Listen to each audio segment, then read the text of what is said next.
요한계시록 9장 12절에서 19절까지의 말씀 함께 나누도록 하겠습니다. 함께 큰 소리로 봉독하겠습니다. 첫째 화는 지나갔으나 보라 아직도 이후에 화 둘이 이르리로다. 여섯째 천사가 나팔을 불매 내가 들으니 하나님 앞 금단 네 뿔에서 한 음성이 나서 나팔 가진 여섯째 천사에게 말하기를 큰 강 유브라데에 결박한 네 천사를 놓아주라 하매 네 천사가 놓였으니 그들은 그 연 월 일시에 이르러 사람 3분의 1을 죽이기로 예비한 자들이더라. 마병대의 수는 2만만이니 내가 그들의 수를 들었노라. 이같이 이상한 가운데 그 말들과 그 탄 자들을 보니 불빛과 자줏빛과 유황빛 흉갑이 있고 또 말들의 머리는 사자 머리 같고 그 입에서는 불과 연기와 유황이 나오더라. 이 세 재앙 곧 저희 입에서 나오는 불과 연기와 유황을 인하여 사람 3분의 1이 죽임을 당하니라. 이 말들의 힘은 그 입과 그 꼬리에 있으니 그 꼬리는 뱀 같고 또 꼬리에 머리가 있어 이것으로 해하더라. 이 재앙에 죽지 않고 남은 사람들은 그 손으로 행하는 일을 회개치 아니하고 오히려 여러 귀신과 또는 보거나 듣거나 다니거나 하지 못하는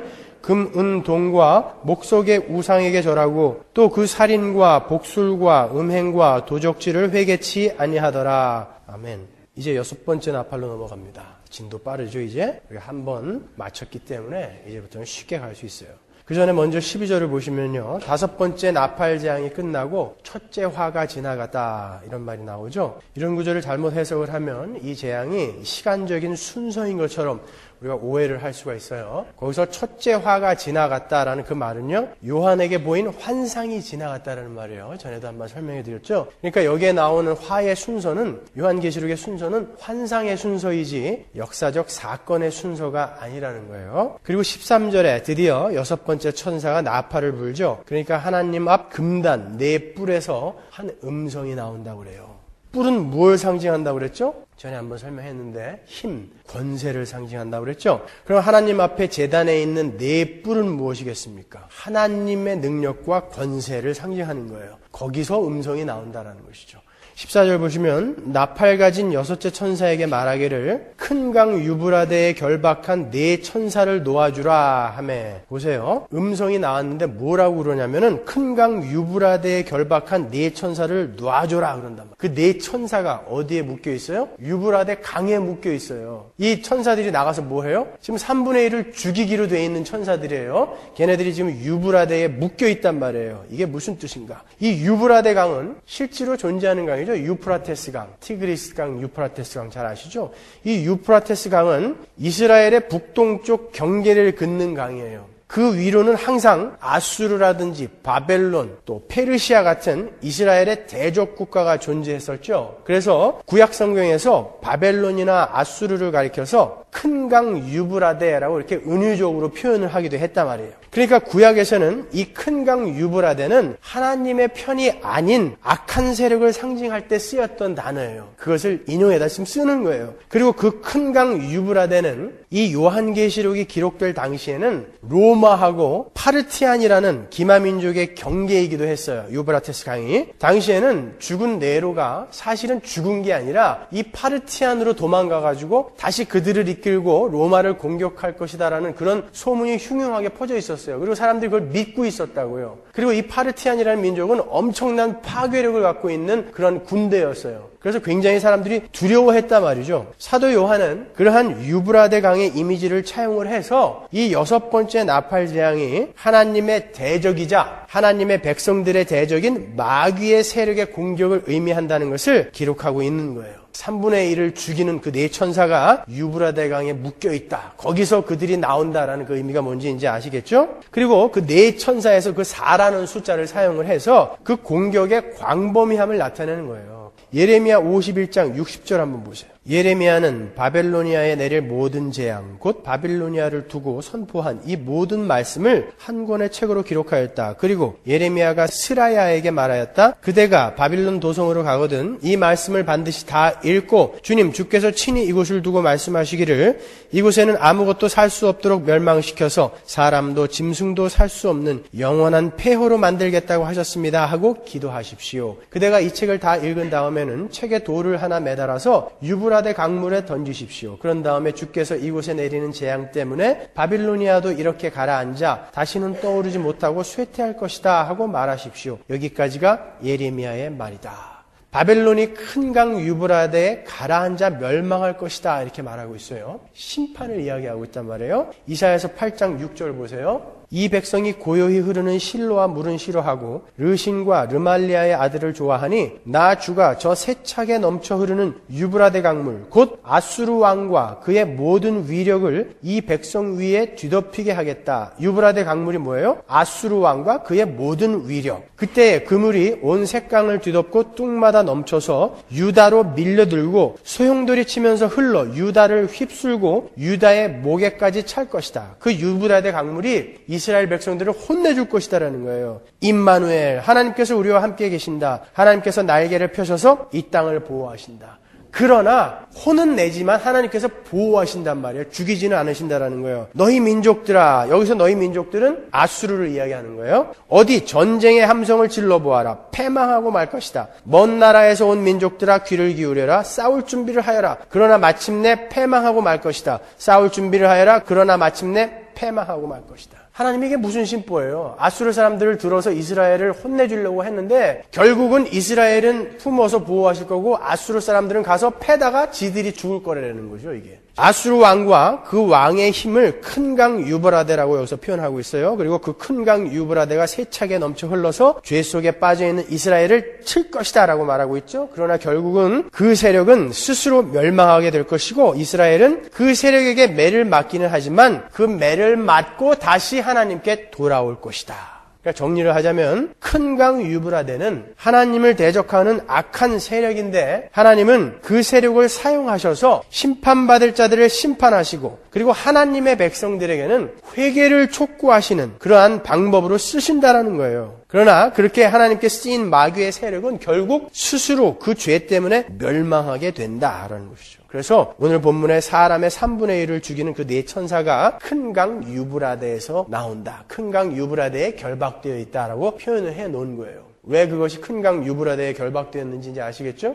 여러분 죄를 한번 잘 생각해 보세요. 심판, 죄인들의 심판이라는 것을 한번 생각해 보세요. 왜 사람들이 서로 미워하고 시기하고 때리고 맞고 죽고 죽이고 그럽니까, 여러분? 누가 시켜서 그러는 거예요? 그 자기 안에 있는 악 때문에 그러는 거예요. 그것이 상대방을 정갈로 쏘는 거죠. 이렇게 세상은 그 안에 들어있는 악의 세력에 의해서 서로 물고 뜯고 죽고 죽이고 하다가 결국은 전부 자멸하게 되는 거예요. 죄인들은. 그러니까 악은 하나님의 심판의 도구로 쓰임과 동시에 스스로를 자해하게 되는 결과를 초래한다는 거예요. 제가 어제도 우리 청년들 모아놓고 이야기했지만 여러분 하나님께서 우리 인간들에게 얘들아 제발 내 말대로 좀 살아라라고 요구하는 것은 그렇게 살면 구원을 받는다라는 이야기가 아니에요. 구원은 이미 받으셨잖아요. 근데 왜 우리에게 그렇게 살으라고 하나님의 말씀대로 살으라고 말씀을 하시냐면은 그렇게 사는 게 정말 행복하고 기쁜 길이기 때문에 그런 거예요. 그러니까 어떤 사람이 지금 말기 암에 걸려서 죽어가고 있어요. 이제 곧 죽어요. 자기도 알아요. 죽는 것을.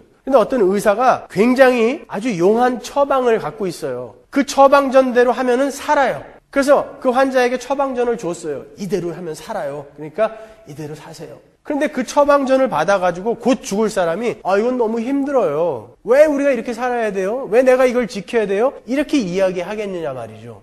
하나님은 하나님의 법을 우리에게 너희가 이것을 이대로 살면 너희는 참 행복하게 될 거야 라고 해서 주신 거예요. 우리의 영혼이 푸렁무럭 이렇게 자라나는 성숙되어지는 그 방법으로 주신 거예요. 하나님의 말씀은. 근데 우리가 마치 그냥 억지로 지켜드리는 것처럼 그렇게 하나님의 말씀을 대하니까 크게 잘못된 거라는 것이죠. 아니에요, 여러분. 죄는 이렇게 우리를 죽여요. 지금은 단 것 같죠. 지금은 맛있죠, 그것이. 그러나 실제로 죽여요. 물리적으로 우리의 몸도 상하게 합니다. 그 죄는요. 그래서 하나님이 하나님의 말씀을 우리에게 주시면서 이대로 살아라, 이대로 살아라 그러는 거예요. 죄인들은 그렇게 멸망해버릴 거예요. 자멸해버릴 거예요. 그들의 죄로 말미암아. 계속해서 15절을 보시면 네 천사가 놓였으니 그들은 그 연월 일시에 이르러 사람 3분의 1을 죽이기로 예비한 자들이더라. 그 마귀의 세력이 사람들을 죽이게 되는데 거기에 그 연월 일시에 죽이기로 준비된 자들이라고 표현을 해놨어요. 그 말은 모든 것은 하나님의 정한 때가 있다라는 거예요. 그걸 알리기 위해서 연월 일시라는 구절을 거기다가 삽입을 시킨 거예요. 인류의 역사를 포함한 이 우주 속에 일어나는 모든 것이 그냥 우연히 혹은 어떤 법칙에, 자연스러운 법칙에 의해서 운행되는 것이 아니라 철저한 하나님의 계획과 섭리 속에 움직여진다는 것을 이 구절을 통해서 요한은 알리고 싶은 거예요. 여러분, 하나님을 알지 못하는 사람들은 매일 똑같이 해가 동쪽에서 떴다가 서쪽으로 지고 봄이 오면 그 다음에 여름이 오고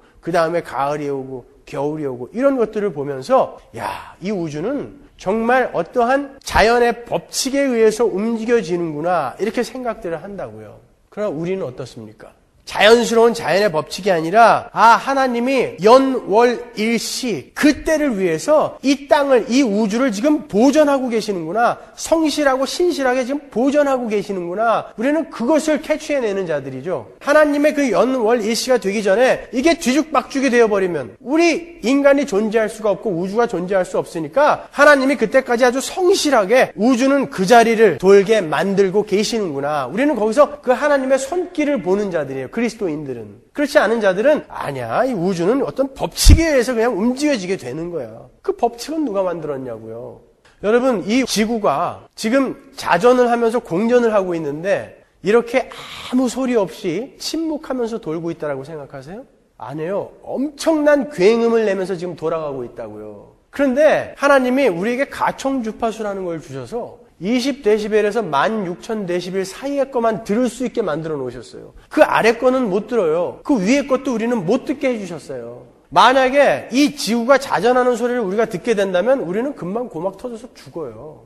이 아래 거를 듣게 된다면요. 정신병 걸리죠. 개미들이 살살살살 기어가는 것까지 다 들리면 어떻게 되는 거예요, 우리가. 하나님의 은혜죠. 그런데 우리는 안 보이고 안 들리면 없다라고 생각한다니까요. 그렇지 않아요. 이 우주를 붙들고 계신 하나님이 계시다고요. 우리는 말씀을 통해 성령의 도우심으로 그 하나님을 볼 수 있는 자들이에요. 하나님이 그런 성실함으로 신실하심으로 지금 우주를 운행하고 계시는구나. 한치의 오차도 없이 그 때를 위해서. 우리는 그걸 보는 자들이죠, 여러분.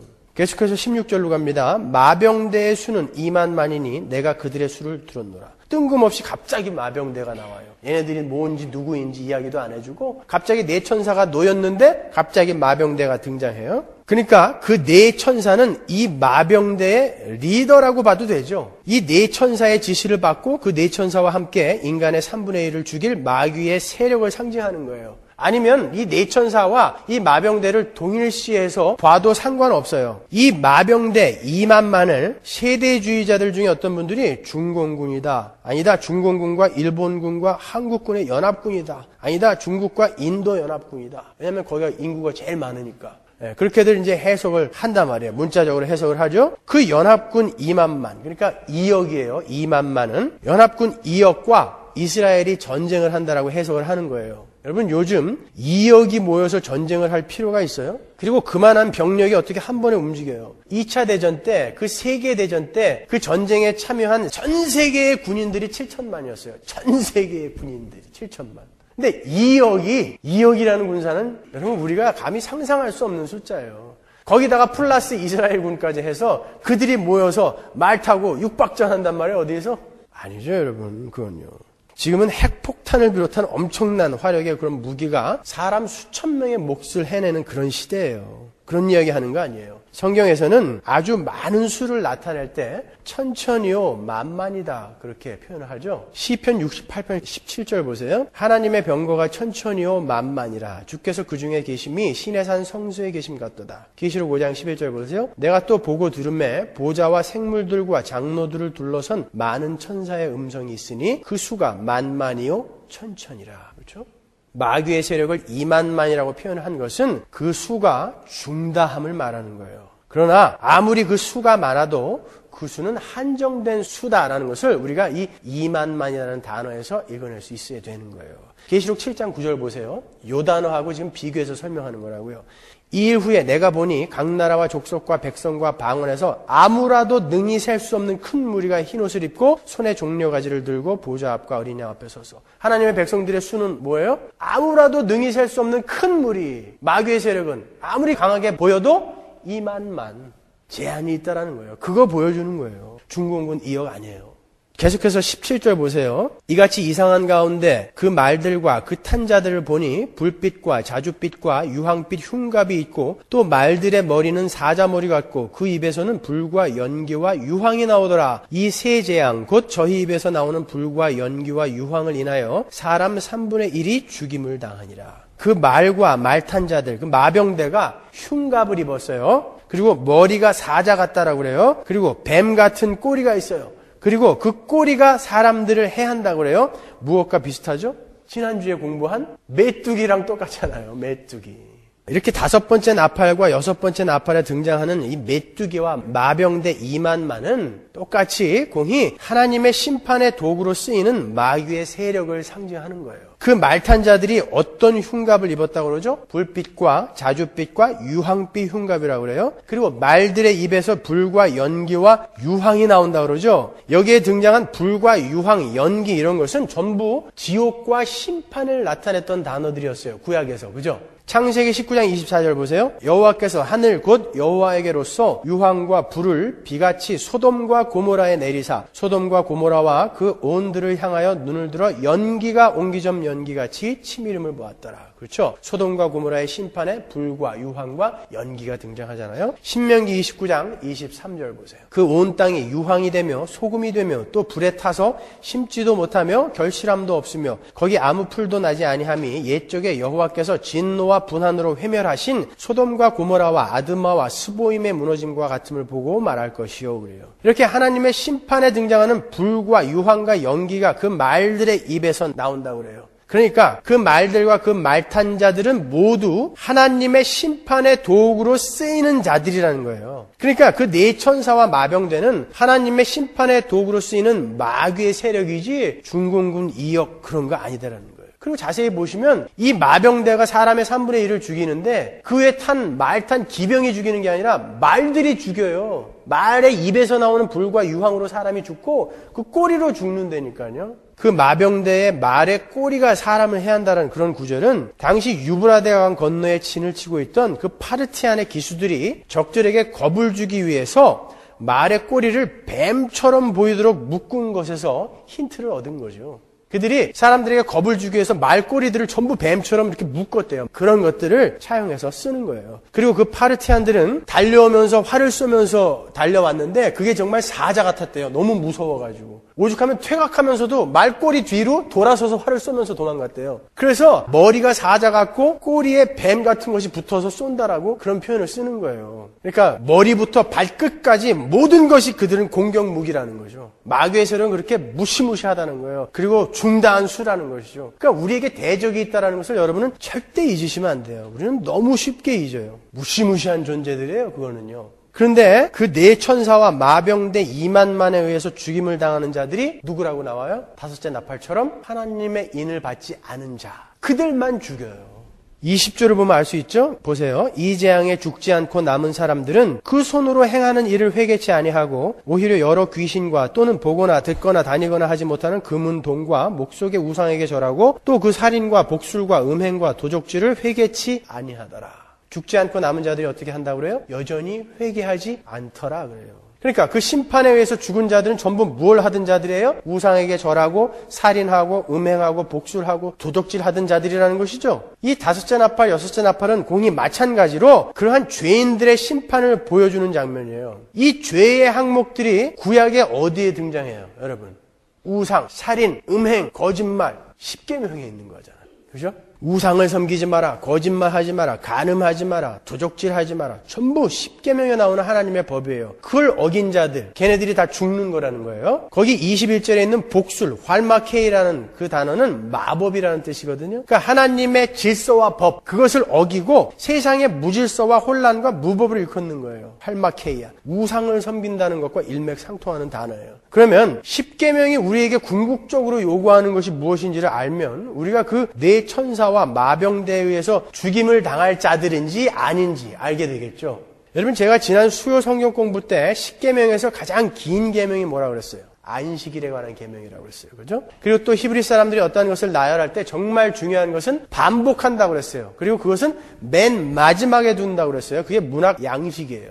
그러면 지난번에 우리가 안식일에 관한 계명을 자세히 살펴봤으니까 마지막 계명이 뭔지 한번 보자고요. 출애굽기 20장 17절. 내 이웃의 집을 탐내지 말지니라. 내 이웃의 아내나 그의 남종이나 그의 여종이나 그의 소나 그의 낙이나 무릇 내 이웃의 소유를 탐내지 말지니라. 보세요. 탐내지 말지니라, 탐내지 말지니라 두 번 반복되어 있죠. 그리고 맨 마지막에 와 있어요. 굉장히 중요한 계명이라는 거예요. 무엇을 탐내지 말라 그래요? 내 이웃의 집, 내 이웃의 아내, 내 이웃의 남종, 내 이웃의 여종, 내 이웃의 소, 내 이웃의 낙이, 이러한 내 이웃의 모든 소유를 탐내지 말라 그래요. 그게 다 뭐예요? 이 감각세계, 물질세계의 것들을 상징하는 거예요. 즉, 이 감각세계, 물질세계의 것들을 탐내지 말라가 마지막 계명이란 말이에요. 네 번째 안식일을 지키라는 계명은 어떤 계명이라고 그랬어요? 제가 지난 수요 성경 공부 때 빠지신 분들은 주일 설교도 못 알아듣는 거예요, 이제. 뭐라고 했어요? 안식일을 지켜라는 계명. 창세기 2장에서 하나님께서 안식일에 복을 부어 놓으셨다는 말의 의미가 뭐라고 그랬어요? 안식일이라는 시간에다가 초월적인 영역에다가 복을 부어 놓으셨다는 것은 물질이 아니고 공간도 아닌 시간에다가 복을 부어 놓으셨다는 것은 그 안에 예수 그리스도라는 복의 실체를 담아 놓으셨다는 뜻이라고 했어요. 그러니까 안식일을 지키라는 계명의 정확한 의미는 안식일에 감추어진 예수 그리스도로 인해 주어지게 될 영생을 사모하라라는 거라고 제가 설명해 드렸습니다. 둘을 종합해 보자고요. 종합해 보면 뭡니까? 너희들 눈에 보이는 감각세계, 물질세계의 것들을 탐내지 말고, 그럼 뭘 탐내라? 시간의 세계, 영생을 사모하라. 이게 십계명이에요. 다시 한번요. 십계명은 줄줄이 많이 이야기해 놨지만 맨 마지막에 있는 이 물질세계, 감각세계의 것들을 탐내지 말고 이 시간세계, 영생을 탐내라. 이게 십계명이에요. 보세요. 이 두 가지가 나머지를 전부 품어 안고 있는 거예요. 이 물질세계, 공간세계 것을 탐내는 자들이 뭐 하죠? 거짓말하고 이웃의 것을 탐내고 살인하고 이 땅의 것들 주겠다라고 하는 우상 섬기고 전부 그거 아니에요. 그게 십계명이란 말이에요. 그거 어긴 자들은 다 죽는단 말이에요. 그게 무슨 말인지 모르는 자들은 다 죽는다는 거예요. 다른 말로 하면 너희들의 세계관을 바꿔라라는 거예요. 우리는 항상 눈에 보이고 우리가 만지고 볼 수 있는 것들에만 관심을 두고 있다는 거예요. 거기에 관심을 두지 말고 그거 자꾸 가지려고 탐내지 말고 시간의 영역, 그 영생을 탐내라, 소유하라, 소망하라, 세계관을 좀 바꿔라. 그 이야기 하시는 거예요. 그 세계관이 바뀌어지지 않은 자들, 그들이 전갈에 쏘이고 마병대에게 당하고 결국은 사망으로 끌려간다라는 거예요.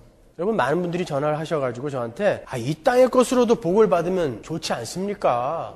제가 언제 나쁘다고 그랬어요? 좋아요. 열심히 일하셔서 잘 사세요.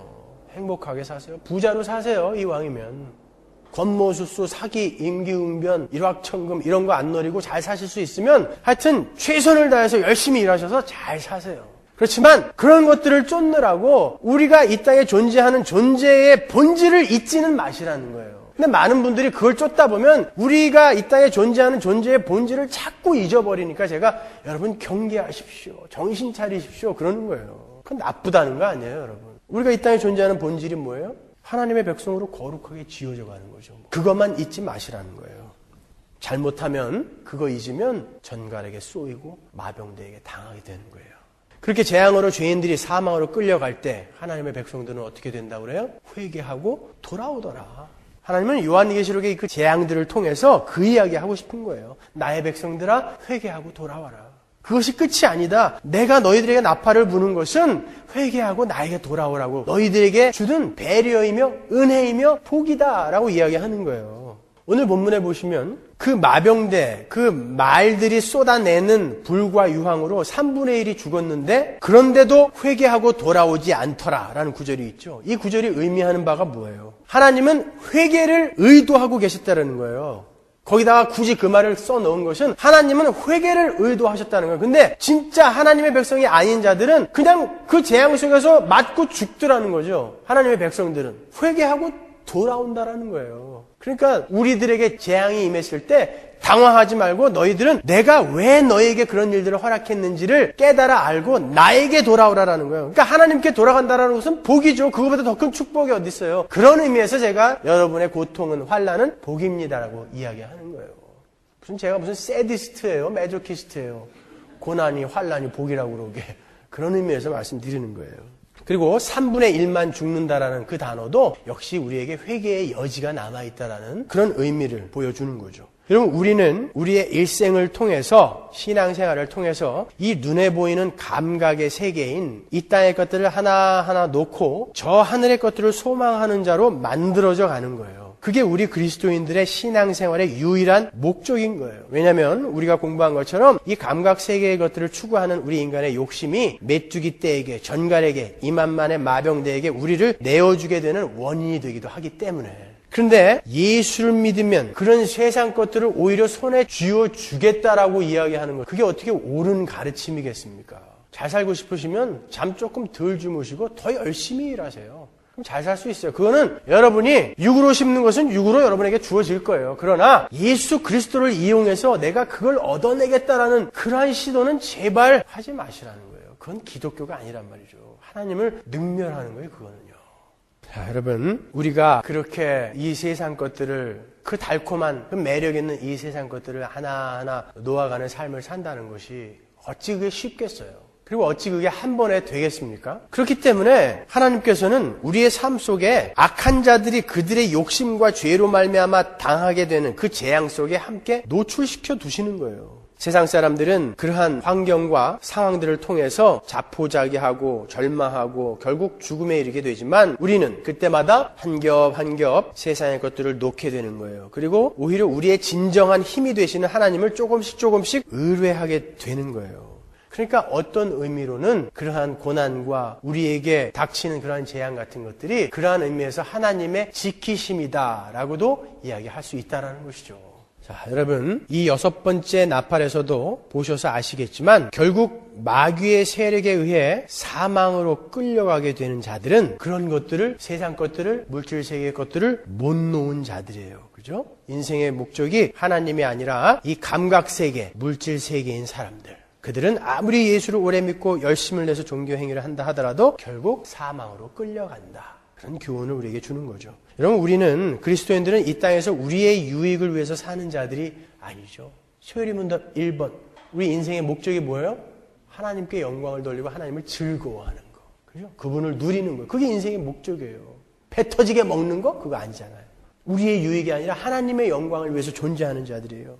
10달란트, 5달란트, 2달란트 받은 사람들이 그거 가지고 열심히 일해서 주인이 왔을 때 어떻게 했어요? 주인한테 줬어요. 자기가 한 푼도 못 가졌어요. 1달란트 가진 사람은요. 묻어뒀어요. 묻어두고 뭐라 그랬어요? 주인님, 저는 주인님이 인색한 사람이라서 심지 않은 데서 거두고 뿌리지 않은 데서 모으는 사람이라 어차피 저한테 이익이 없을 것을 알고 제가 묻어뒀습니다. 그러니까 원금 가져가세요. 그랬단 말이에요. 그리고 나머지 종들이 열심히 주인의 이익을 위해서 일할 때 얘는 뭐 한 거예요? 그건 묻어두고 자기의 유익을 위해서 일했겠죠. 그 친구 보고 뭐라 그래요? 주인이 바깥 어두운 데로 쫓아내서 영원히 슬피 이를 갈게 만들어라 그러죠. 뭘 그렇게 대단히 잘못했길래 그런 거예요.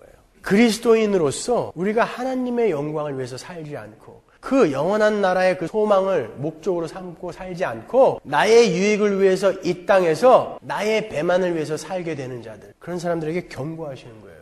여러분, 한번 생각해 보세요. 이 땅에서 우리가 하나님의 영광을 위해서 사는 것이 우리에게 무슨 유익이 있어요? 거짓말하지 않고, 시기하지 않고, 투기하지 않고, 사랑하며, 인내하며 이렇게 살면 사람들이 바보라고 그래요. 전혀 우리에게 유익이 되지 않아요. 근데 하나님의 창고에는 그 유익이 차곡차곡 쌓여가는 거예요. 이게 10달란트 가진 사람이에요? 5달란트 가진 사람이에요. 근데 이거 안 하고 당장 내 눈앞에 보이는 나의 유익만을 위해서 하나님을 이용하는 사람이 1달란트 가진 사람이에요. 그 사람들은 가진 것도 뺏기고 슬피 울며 이를 갈게 되는 거예요. 그러니까 어떻습니까? 여러분, 우리가 복음을 진짜 가지고 있고 진리에 굳게 서 있는 사람이라면 우리는 가진 자예요. 그 사람들은 어떠한 재앙과 환난이 와도 오히려 그것이 나에게 유익이 된다는 거예요. 그래서 가진 자는 더 풍성하게 가지게 된다는 거예요. 못 가진 자들은요, 거기서 절망하는 거예요. 죽는 거예요. 여러분이 이 진리를 좀 잘 이해하셔야 돼요. 메뚜기에 쏘이면 안 돼요. 전갈에 쏘이면 안 돼요. 그 이만만에게 당하면 안 되는 거예요.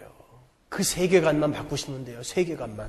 그러니까 여러분은 여러분의 삶 속에 도저히 여러분이 감당할 수 없을 것 같은 거대한 문제들이 닥칠 때 여러분은 그 문제만을 바라보시면서 절망하시면 안 되는 거예요. 절대 여러분 절망하거나 자포자기하시면 안 돼요. 세상이 주는 문제로 여러분이 절망하고 좌절하고 자포자기한다는 건 뭐예요? 나는 아직 이 세상 것이 나의 힘이라는 그런 세계관을 버리지 못했다라는 증거예요. 그러니까 그 내 힘이라고 여겼던 것이 자꾸 없어지고 그게 흔들리니까 자포자기하고 절망하고 힘들어하는 거죠. 여러분이 지금 걱정하고 계신 것들을 하나하나 한번 생각해 보세요. 뭐 때문에 걱정하고 계세요? 나는 왜 이렇게 기도에 힘쓰지 못할까? 나는 왜 이렇게 성경 읽는데 진지하지 못할까? 그런 걸로 슬퍼하면서 고통하십니까? 뭘로 걱정하시고 뭘로 고통받고 계세요, 여러분? 내 소유가, 내 재산이 줄어들까 봐. 내 행복이 손상 입을까 봐.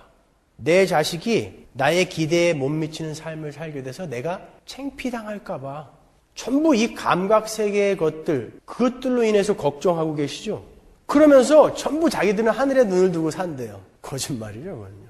그래서 제가 우리 아이들에게도 늘 우리 아이들이 잘 때 아이들을 붙들고 기도해 주면서 나오면서 하는 말이 그거예요. Be happy. Be happy. 행복해라. 어떠한 상황이 와도 너희들은 하나님으로 말미암아 행복해라. 하나님이 우리에게 하시는 말씀이에요, 여러분. 우리가 그 문제만을 바라볼 때 이 세상 것들이 나에게서 자꾸 사라져 갈 것 같은 그런 불안감, 두려움에 사로잡혀서 괴로워할 때 여러분 우리는 하나님을 의지하고 있는 사람들 아니에요. 하나님 바라보는 사람들 아니에요. 거기에서 눈을 돌려 세계관을 바꿔라. 이게 오늘 하나님께서 우리에게 주시는 말씀이에요. 그러니까 우리의 삶 속에 하나님이 나팔을 부시거든 그때 정신 바짝 차리고 어이구 내가 잘못 가고 있었구나 그러고 돌이키는 거예요. 그래서 우리 삶 속에도 나팔이 울려 퍼지는 거예요, 여러분. 여러분의 문제가 크십니까? 그럼요, 크죠. 우리 교회 집사님들 중에 어떤 분들은 진짜 저런 문제 속에서 어떻게 살아있을까? 이렇게 생각될 만큼 엄청나게 큰 문제들을 갖고 있는 분들이 많으세요. 고통을 당하고 있으신 분들이 많으세요. 그러나 그것과는 비교할 수 없이 더 크신 하나님이 계시다는 것도 우리가 잊어서는 안 된다는 거예요. 그러니까 조금만 눈을 들면 그 하나님이 보인다니까요. 여기를 보니까 자꾸 그 문제 속에서만 우리가 허족되고 있는 거예요. 여러분 하나님은 우리에게 가장 좋은 곳을 주시기 위해서 이 역사를 운행하고 계신 거예요. 그 연월 일시 그때까지 우리에게 가장 좋은 곳 주시기 위해서요. 그걸 믿으세요? 그 하나님을 신뢰하십니까, 여러분? 민수기 14장 2절 보세요. 이스라엘 자손이 다 모세와 아론을 원망하며 온 회중이 그들에게 이르되 우리가 애굽 땅에서 죽었거나 이 광야에서 죽었다면 좋았을 것을 어찌하여 여호와가 우리를 그 땅으로 인도하여 칼에 망하게 하려 하는고 우리 처자가 사로잡히리니 애굽으로 돌아가는 것이 낫지 아니하랴. 이에 서로 말하되 우리가 한 장관을 세우고 애굽으로 돌아가자 하매 모세와 아론이 이스라엘 자손의 온 회중 앞에서 엎드린지라. 그 땅을 탐지한 자 중 눈의 아들 여호수아와 여분네 아들 갈렙이 그 옷을 찢고 이스라엘 자손의 온 회중에게 일러 가로되 우리가 두루 다니며 탐지한 땅은 심히 아름다운 땅이라. 여호와께서 우리를 기뻐하시면 우리를 그 땅으로 인도하여 들이시고 그 땅을 우리에게 주시리라. 이는 과연 젖과 꿀이 흐르는 땅이니라. 오직 여호와를 거역하지 말라. 또 그 땅 백성들을 두려워하지 말라. 그들은 우리 밥이라. 그들의 보호자는 그들에게서 떠났고 여호와는 우리와 함께 하시느니라. 그들을 두려워 말라 하나 온 회중이 그들을 돌로 치려 하는 동시에 여호와의 영광이 회막에서 이스라엘 모든 자손에게 나타나시니라. 여호와께서 모세에게 이르시되 이 백성이 어느 때까지 나를 멸시하겠느냐. 내가 그들 중에 모든 이적을 행한 것도 생각하지 아니하고 어느 때까지 나를 믿지 않겠느냐. 가나안에 들어가서 정탐을 하고 온 사람들이 아이고 거기 사는 사람들은 너무 커요. 거인들이에요. 우리가 그 앞에 서면 메뚜기 같아요. 그리고 거기는 이미 철기 문명이 있어요. 우리는 상대가 되지 않아요. 그리고 그들이 갖고 있는 성읍은 얼마나 견고한지 도저히 우리 힘으로는 이 호미, 작대기 같은 걸로는 도저히 이길 수가 없어요. 그러니까 이스라엘이 어떻게 했어요? 슬피 울어요. 애굽으로 돌아가자. 애굽으로 돌아가자. 그러면서 운다고요. 근데 하나님이 그들을 향해서 뭐라고 그래요? 니들이 나를 멸시했다 그래요. 언제 멸시했어요? 무서워서 운 건데. 근데 하나님은 너희들이 나를 멸시했다 그래요. 나에게 닥친 문제가 너무 버거워서 너무 커서 그냥 하나님 앞에 울었어요. 너무 힘들어요, 하나님. 근데 하나님은 그걸 보고 넌 나를 멸시했다 그런다고요. 여러분 얼마나 많이 하나님을 멸시하고 계세요. 하나님을 신뢰하지 못하는 건 하나님을 멸시하는 거라는 거예요. 우리 그리스도인들에게요. 그래서 우리는 항상 기뻐할 수 있는 사람으로 자라갈 수 있도록 매일매일 수고하고 노력해야 된다니까요. 피 흘리기까지. 그러니까 예수 믿는 거 그렇게 호락호락하고 쉽지 않아요. 여호수아와 갈렙은 어떻게 했어요? 똑같은 거인을 보고 왔어요. 똑같은 창을 보고 왔어요. 똑같은 철병거를 보고 왔어요. 똑같은 여리고성을 보고 왔어요. 그런데 여호수아와 갈렙은 그래, 크다, 맞다. 근데 그 뒤에 더 큰 하나님이 계시더라. 그러니까 여호와가 우리와 함께 하시면 그들은 우리 밥이다. 가자! 그랬다는 거예요. 이게 그리스도인에게 요구되는 삶이란 말이죠. 그 하나님을 믿고 가면 우리에게 닥친 어떤 환난과 고난도 전부 선용되어지는 거예요. 그래서 전부 우리의 거룩을 위해서 쓰여지게 되는 것입니다, 여러분. 그게 기독교예요. 실제로 그 가나안에 있던 그 거인들, 그리고 그 큰 성읍들, 철병거들, 이런 것들이 뭘 증명하는 데 쓰였어요? 야, 정말 저렇게 강한 자들이 하나님이 우리와 함께 하셔서 하나님이 싸워주시니까 추풍낙엽처럼 그냥 사라지는구나. 하나님의 전지전능하심, 하나님의 크심을 증명하는 데 쓰였잖아요, 실제로. 우리들에게 닥친 문제들이 우리가 그리스도인이 맞다면 그 문제들은 그렇게 쓰여지는 거예요. 그래서 그것을 제가 복이라는 단어로 표현을 한 거예요, 여러분. 그러니까 시각을 조금만 바꾸자는 거예요, 조금만. 그러니까 여러분들이 여러분에게 닥친 문제나 상황, 환경들 앞에 좌절하거나 무릎 꿇지 마시고 일어서세요. 일어서세요. 절대 그 문제만을 바라보지 마세요. 문제 뒤에 계신 하나님을 바라보세요. 사실 문제 해결은 그다지 중요한 게 아니에요, 우리에게.